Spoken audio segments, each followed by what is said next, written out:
Okay, good evening.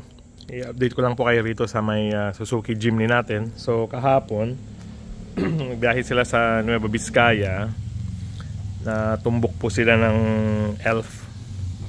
So ang tinamahan po is itong gulong saka yung carrier.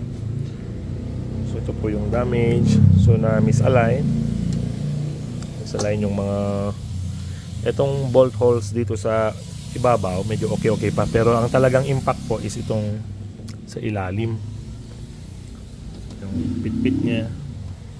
Pero yung alignment ng door okay naman po.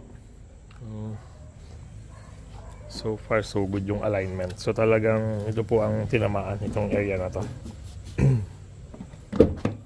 So dinala po sa Suzuki kanina. So ito po yung findings nila. So na bengko na itong carrier, and then may findings din sila sa gulong na tinamaan din yung rim. So for replacement na rin po yung rim nya. Okay, so ang total estimated po ng parts replacement is itong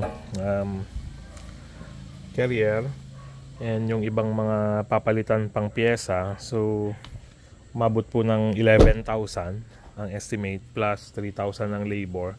So mga nasa between 14 to 15,000 po yung aabutin, kasama na yung painting. Kasi ang painting po nito isang panel na itong buong door.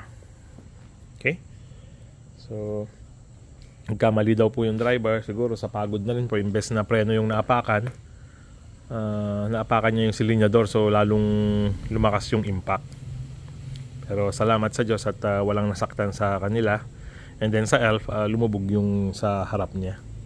Okay, so ingat lang po tayo lagi sa daan, lalo pag ganung gabi na and maulan, at dun po madalas nangyayari yung mga ganung sakuna, pag low visibility, poor lighting, slippery roads. Yan po yung mga nakakapagdagdag sa accident.